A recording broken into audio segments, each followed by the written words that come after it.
Bonjour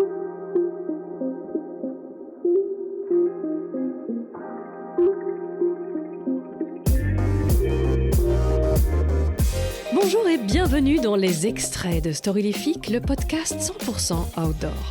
Cette fois, nous avons rendez-vous avec Denis Van Wijnberg, le premier Belge à terminer le Vendée Globe, cette course mythique baptisée l'Everest de la voile à juste titre.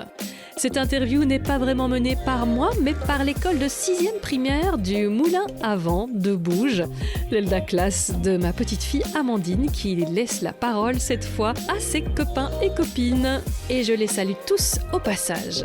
Pour écouter l'épisode complet, mettez le cap sur l'épisode 133.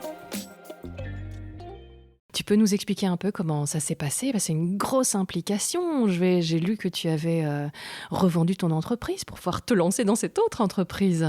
Oui, alors des projets Vendée Globe, c'est d'abord des projets d'entreprise. Il faut d'abord être gérant de société pour faire ça. Donc nous les marins, on est souvent armateurs du bateau et puis chef d'entreprise du coup. Après, oui, moi j'avais déjà commencé en 2017-2018. Je voulais faire le Vendée Globe en 2020. J'ai pas trouvé les financements et donc j'ai recommencé le projet en 2021 à la sortie du confinement en avril. Après, c'est 4 ans de qualification, il faut se rendre compte, c'est pas juste le Vendée Globe et on n'arrive pas un mois avant et puis on dit on va faire le Vendée Globe, donc il y a 4 ans de qualification. J'ai fait 6 transats en course, plus beaucoup d'autres courses, j'avais fait 20 000 milles avec le bateau avant le Vendée Globe, donc pour me qualifier, donc il y a tout un processus de qualification avant ça et avant de partir. Bonjour Denis, j'ai une question pour vous. Est-ce que vous avez été confronté à de terribles tempêtes pendant votre voyage ? Si oui, est-ce que ça s'est bien passé ? Et ton nom ? Emma. Voilà. Donc est-ce qu'on a des tempêtes ? Oui, on a des tempêtes, des terribles tempêtes. Je sais pas si c'est des terribles tempêtes, mais c'est vrai que c'est quand même des zones, en tout cas dans les mers du Sud, donc entre Cap de Bonne-Espérance et puis le Cap Horn, où on a tout le temps entre 20 à 40 plutôt, 40 km/h de vent jusqu'à 120 km/h de vent. Moi, j'ai pas eu 120 km/h de vent, j'ai eu presque 100 km/h de vent quand même.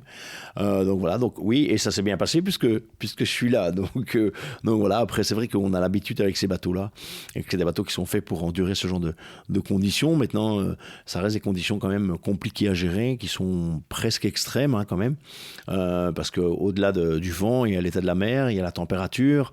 On est quand même pendant 6 à 7 semaines dans une température entre 4-5 degrés, avec une eau froide, donc il ne faut pas qu'il arrive des grosses bricoles au bateau, parce qu'on sait qu'on serait directement presque en situation de survie.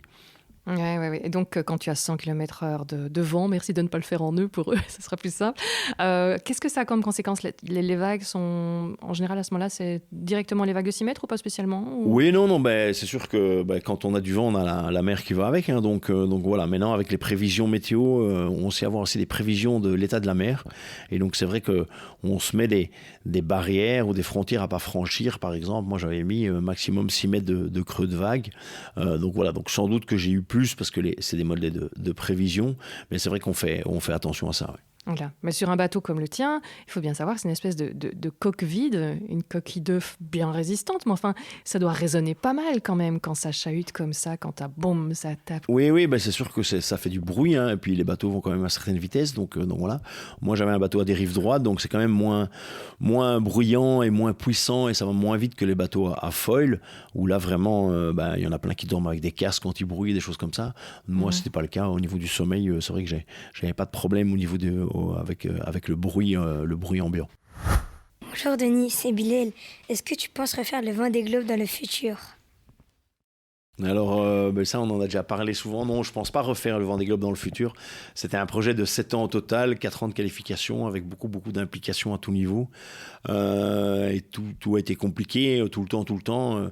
Moi, j'ai dormi dans le bateau pendant plus d'1 an parce que je n'avais pas de budget pour aller louer un petit appart. Et par exemple, voilà, c'est des bateaux où il y a 0 confort.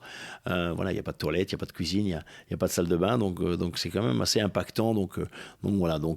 Et puis, c'est vrai qu'il faut être beaucoup en France. Donc, j'ai pas l'envie de refaire un Vendée Globe. Je referai bien d'autres courses, mais des courses sympas comme la Route du Rhum ou la Transat Jacques Vabre qu'on a vu qui partait, parce que c'est des courses qui sont plus faciles, qui sont plus courtes. Refaire tout un tour du monde, voilà. Si je fais un tour du monde, c'est pour aller visiter, et puis voilà, parce que j'ai fait un tour du monde et en fait j'ai rien vu, j'ai vu que de l'eau. Donc c'est un peu paradoxal. Donc voilà, c'est vrai que j'aimerais bien retourner dans plein d'endroits, mais pouvoir m'arrêter et visiter et rencontrer les gens. Si cela vous a plu, on se retrouve pour la version complète dans l'épisode 133. N'hésitez pas à en parler à un ami ou à un inconnu pour les plus audacieux. Vos recommandations sont ce qui aide le plus le podcast à se faire connaître et c'est tant mieux. Vous pouvez vous abonner à la newsletter ou aux réseaux sociaux de Storylific, tout est repris dans les notes. Vous pouvez aussi écrire un avis sur votre plateforme d'écoute. Les recommandations ici aussi aident énormément le podcast à se faire connaître. Merci d'avance. Et quoi que vous fassiez aujourd'hui, faites-le bien. À bientôt.